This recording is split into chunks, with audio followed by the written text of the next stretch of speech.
In the previous lesson, we looked at the daily life of our ancestors tens of thousands of years ago, the politics, religion, and society.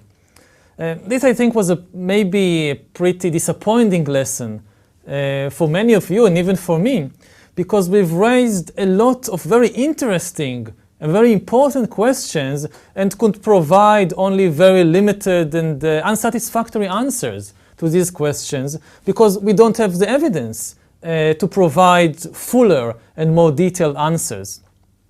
In this lesson, we will move to examine a different aspect of our ancestors' lives about which we have much more information, and this is the relations between sapiens societies and the rest of the ecological system. In the previous lesson, we spoke mainly about how sapiens related to other sapiens.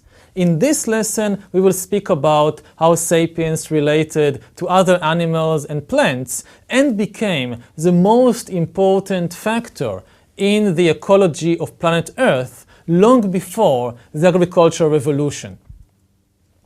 One of the most important things to realize about this transformation of Homo sapiens from being a rather insignificant animal to being the most important is the geographical aspect of its existence. So it's spreading around the world.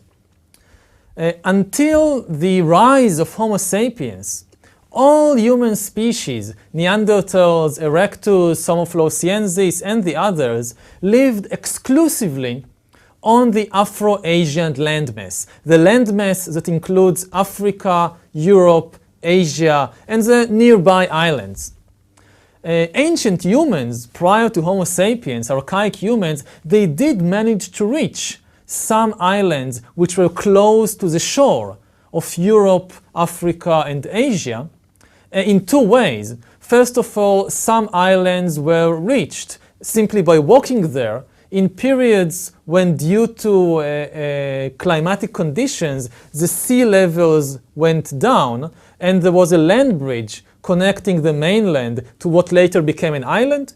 People walked there and got stuck on the island when the sea level rose again.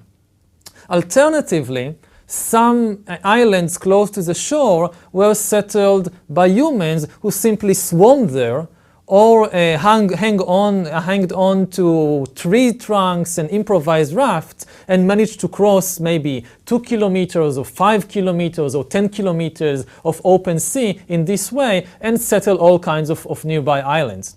However, none of the archaic human species before Homo sapiens had the ability to cross the open sea, to cross large expanses of open sea, and therefore none of the archaic human species ever managed to reach and settle the continent of America, or the continent of Australia, or remote islands like Madagascar or New Zealand or Hawaii.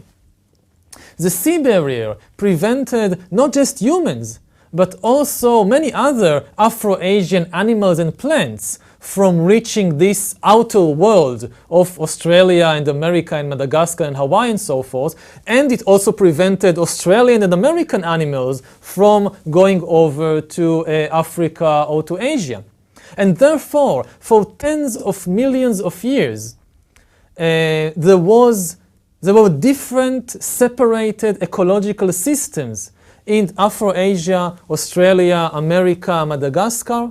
Animals evolved in each of these places, and plants also evolved in each of these places without much connection with what was happening meanwhile in other areas of the world. Like the kangaroos and the other marsupials were evolving in Australia for tens of millions of years without any connection with the elephants and the tigers and the alligators in Asia and in Africa, because nobody could cross the ocean and reach from one place to the other.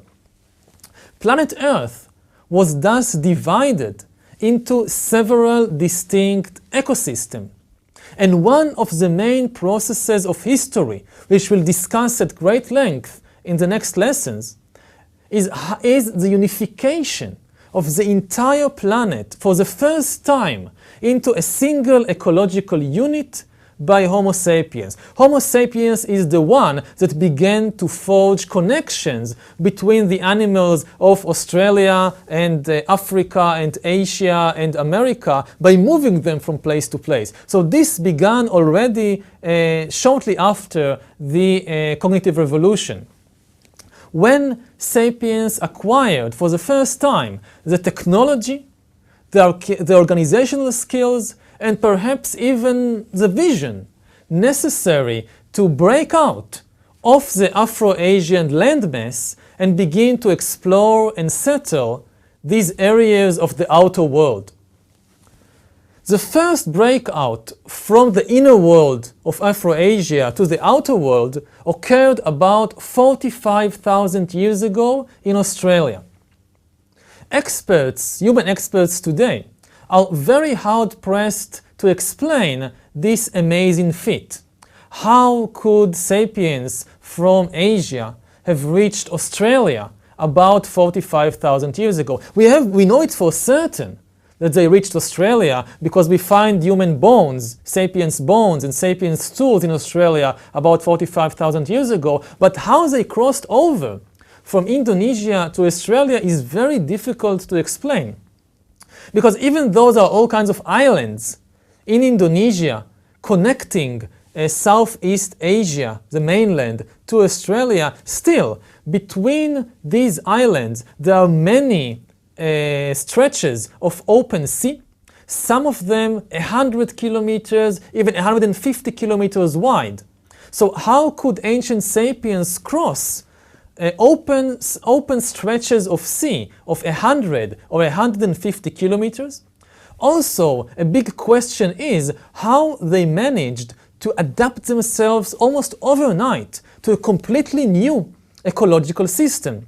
The problem of settling Australia 45,000 years ago was not confined to simply crossing the sea and landing in Australia.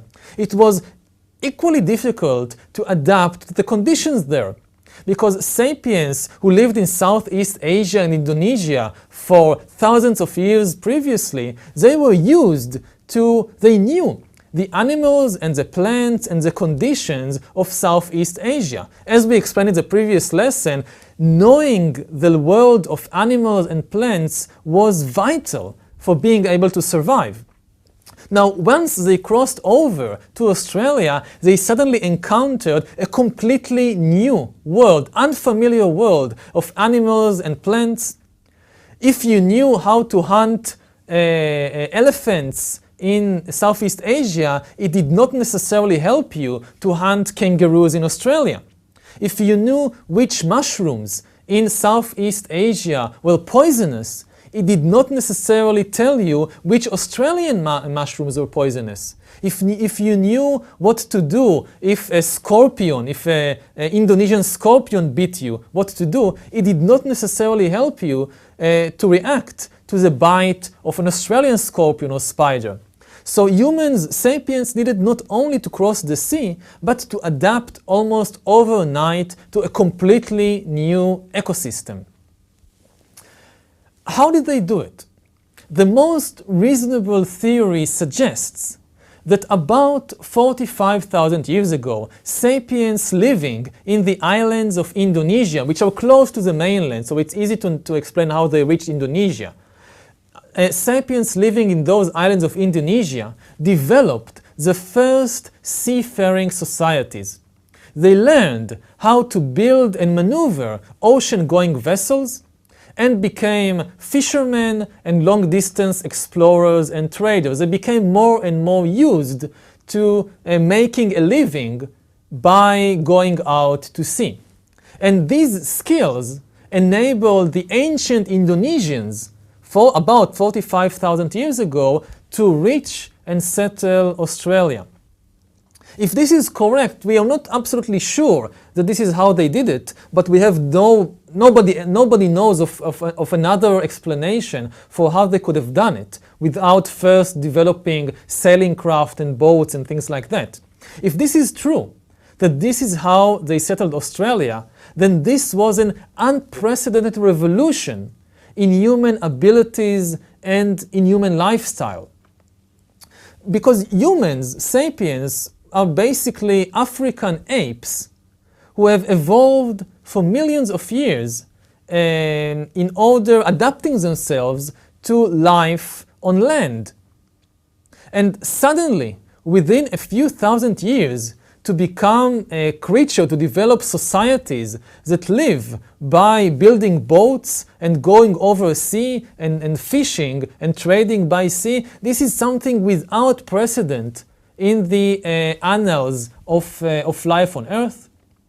We have many examples of sea creatures which evolved to become land creatures, and also vice versa, of land creatures which evolved to become sea creatures. For example, dolphins and whales, their ancestors were land creatures who over the years evolved to live in the ocean.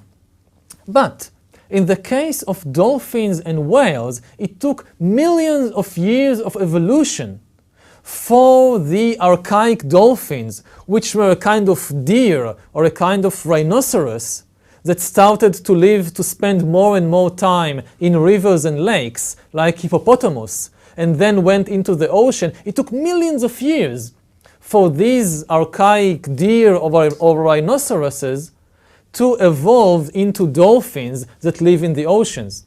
For sapiens, it took just a few hundred years for these apes who came from the savanna of Africa, without changing their bodies, within a few thousand years, they developed seafaring societies that are based not on new genes, but on new technological abilities and new social skills, again, to build boats and to go over the sea and to fish and to learn the skills necessary to navigate the ocean and to withstand storms and to swim and all these things. The journey of the first humans to Australia is not only remarkable therefore from an evolutionary perspective, but also from an historical perspective. The journey of the first humans to Australia, the first sapiens to Australia, is actually one of the most important events in history. It is at least as important as the journey of Christopher Columbus to America in 1492, or the journey of the Apollo 11 expedition to the moon. The journey of the first sapiens to Australia was the first time that any human species managed to live out, to go out of the Afro-Asian ecological system and to settle a new ecological system. Indeed, it was the first time that any large terrestrial mammal managed to cross over from Afro-Asia to Australia.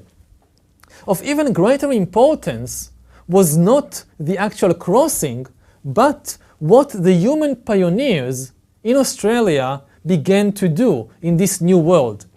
The moment that the first hunter-gatherer set foot on the beach of Australia was the moment that Homo sapiens climbed from the middle to the top rung of the food chain and became the deadliest species in the annals of planet Earth. Up until the landing in Australia, humans and sapiens have showed a remarkable ability to adapt themselves to different environment, but their effect, their impact upon the environment was negligible. They had demonstrated remarkable success in moving into and adjusting to all kinds of habitats like deserts and swamp and so forth, but they did so without really changing the habitat. They changed the ways that they behave, but they did not change the environment.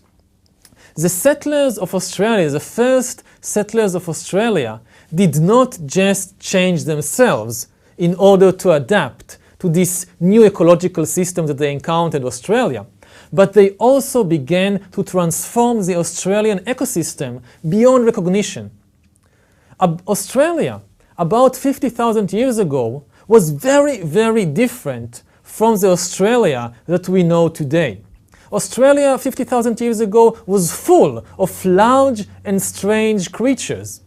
These creatures included, for example, a giant kangaroo, much bigger than the kangaroos of today. This giant kangaroo reached heights of 2 meters and weighed about 200 kilograms. Australia was also home back then to giant koalas. There were flightless birds twice the size of ostriches. There were lizards who looked more like giant lizards, who looked like dragons, and giant snakes, 5 meters long snakes. There was also the marsupial lion, which was as massive as a modern tiger and was the continent's largest predator. And the largest creature of all in Australia of those days was the diprotodon, which weighed about 2.5 tons. So Australia was full of big, strange creatures. Within a few thousand years of the coming of Homo sapiens, almost all these giants vanished. 50,000 years ago, there were 24 Australian animal species that weighed more than 50 kilograms on average. Within a few thousand years of the arrival of sapiens, 23 out of these 24 large species became extinct. The only one that managed to survive the arrival of sapiens is the red kangaroo, which is still with us. But all the other, the diprotodons and the marsupial lion and the giant koalas and the giant birds, they all disappeared. Also, at the same time, a large number of smaller species also disappeared. And food chains throughout the entire Australian ecosystems were completely changed and rearranged. This was the most important transformation in the Australian ecosystems for millions of years. If you look at the history, at the annals of the ecosystem of Australia, you see millions of years of continuity, and then 45,000 years ago, a big break, a big catastrophe in which suddenly many species, especially the large species, disappear. How did it happen? Well, some scholars put the blame on climate change, but there is very strong evidence that implicate Homo sapiens in the catastrophe. It's very likely, we can't be 100% sure, but it's very likely that we did it. Homo sapiens did it. And the big question is, how exactly? How exactly a relatively small number of hunter-gatherers 45,000 years ago with technology of the Stone Age, not with guns and rockets and tanks, but with spear points, how did they manage to cause such a huge ecological catastrophe? Well, there are several explanations, for 3 main explanations for this, and these explanations are not contradictory, but they mesh together quite nicely to give us a complete or a relatively complete picture of this ecological disaster. The first explanation for how sapiens managed to do it is that large animals, which were the primary victims of this Australian extinction, large animals breed slowly. Pregnancy is long. It takes months and maybe years for a diprotodon mother to give birth, to carry in her womb and finally give birth to a diprotodon baby. The number of offspring per pregnancy is very low, usually just 1 among the very big animals, and there are long breaks between pregnancies. Whereas rabbits breed like rabbits, there are more and more rabbits all the time, diprotodons, between one birth and another birth of a diprotodon, many years can pass. Consequently, even if sapiens killed just one diprotodon every few months, it would have been enough to cause the number of deaths in the local diprotodon community to outnumber the number of births, and over a few generations, this was enough to drive the diprotodons to extinction. Secondly, the second explanation of how sapiens did it is that even though sapiens had only Stone Age technology, in Australia, sapiens also had the element of surprise on their side, which they did not have in Africa or Asia. In Africa and Asia, humans, long before sapiens, evolved slowly, and they gradually, over hundreds of thousands of years, acquired better and better skills and became better and better hunters. And because it happened very slowly and gradually, the animals that humans hunted in Africa and Asia, like the giraffes and the bison and the elephants and so forth, they gradually learned to beware of humans, to be afraid of humans. And when finally the new mega predator, Homo sapiens, appeared on the Afro-Asian scene, the large animals of Africa and Asia and Europe already knew to keep their distance from creatures that look like Homo sapiens, because they had hundreds of thousands of years of experience that these creatures, these apes, are very dangerous. You better stay away. In contrast, the Australian giants, like the giant kangaroo and the giant koala and the giant diprotodon, they had no time to learn to run away from humans. The thing is, what we must realize is that according to the normal criteria of the ecological system, humans do not come across as particularly dangerous. We don't look very frightening. When you compare me to a tiger or to an alligator, I don't look very dangerous.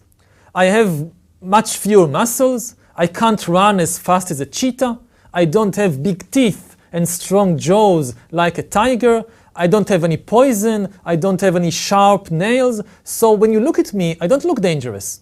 And when 45,000 years ago, when the first humans arrived in Australia, so the diprotodons and the giant koalas and the giant kangaroos, they looked at creatures like me and went back to munching leaves, because these new creatures, okay, so there is somebody new in town, but he doesn't look very dangerous, so what do we care? And before the diprotodons and giant kangaroos and giant koalas had time to evolve respect for this new creature, before they had time to evolve fear of humans, they became extinct.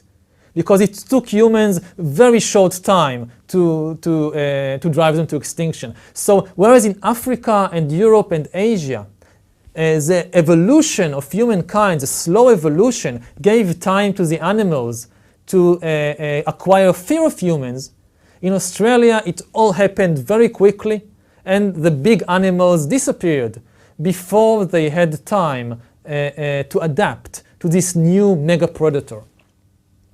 So this is another explanation for the success of sapiens. In addition, there is the explanation of fire agriculture. We've mentioned fire agriculture in previous lessons. Fire agriculture means using fire to reshape the environment to fit your needs better. Now, when sapiens landed in Australia 45,000 years ago, they were already expert in the use of fire, in the use of fire agriculture to reshape difficult environments. And sapiens used this to reshape deliberately the Australian ecosystem. Sapiens burned down vast areas of thickets and dense forests in which they had difficulty moving and hunting, and opened the way for the growth of open grasslands in which sapiens, it was easier to move around, and also open grasslands attracted more easily hunted game, which were better, which was what sapiens mostly hunted. So sapiens used fire to change the ecology of Australia, and we have evidence for this, interesting evidence from this, from the records, from the ecological history of Australia, for instance with regard to eucalyptus trees. Apparently, until about 45,000 years ago, eucalyptus trees were quite rare in Australia. They became very widespread only after sapiens arrived and began to burn down large forests and woods. The thing is that eucalyptus trees are more resistant to fire than most other kinds of trees. And therefore, when sapiens arrived and began to burn all kinds of forests and woods, the eucalyptus trees survived and even flourished, and they became one of the dominant trees of Australia. Another and the last explanation for how sapiens drove so many animals to extinction in Australia is that in addition to the danger of hunting, and in addition to fire agriculture, climate also played a significant role in this drama. There was some kind of climate change that beset Australia about 45,000 years ago, and it destabilized the ecological system and made it particularly vulnerable. Under normal circumstances, the ecological system could have recuperated from this climate change, as happened many times previously. The diprotodon, for example, it lived in Australia for more than 1 million years. During these 1 million years, there were many events of climate change and difficult climatic conditions, which the diprotodon managed to survive. But what happened 45,000 years ago is that one and the same time there was this climate change, and there was the human invasion, the sapiens invasion. Sapiens appeared on the stage at exactly this critical junction when the ecosystem was brittle, was weak due to the climate change, and the combination of climate change with sapiens activity, with sapiens hunting and use of fire, kind of attacked animals from two different directions at the same time, and the animals could not survive it. They could not find a good strategy to survive at the same time both the threat, both the changing climatic conditions and the new threat of these sapiens invaders. Lacking further evidence, it's hard to decide which of these factors which I discussed is the most important, whether it was the element of surprise, whether it was hunting, whether it was fire agriculture, or whether it was climate. But we have enough evidence to be quite convinced that if Homo sapiens never reached Australia, the climate change by itself would not have been enough to cause such a mass extinction event. And if sapiens never reached Australia, Australia today would probably still have been populated with giant kangaroos and giant koalas and giant diprotodons. The extinction of the Australian big animals was therefore the first significant mark that our species, Homo sapiens, left on planet Earth. Let's do a thought experiment, a nice thought experiment. Imagine that 70,000 years ago, some mysterious epidemic broke in planet Earth and decimated, killed all human species, including Homo sapiens. And now imagine that 50 million years from now, rats have become the dominant life form on Earth. Rats evolved to become very, very intelligent, and 50 million years from now, you have intelligent rat scientists and rat professors who go about writing the history of life on Earth. Would these intelligent rats had any reason to give attention to the long extinct humans? Probably not. Rat professors 50 million years in the future would have had no reason to note the fact that 50 million years ago there lived in Africa and Asia these kind of apes who had large brains and made stone tools and used fire and then became extinct in a big epidemic. Because the rats would have no reason to know this, because humans, however interesting they were, did nothing important in the ecosystem until 70,000 years ago.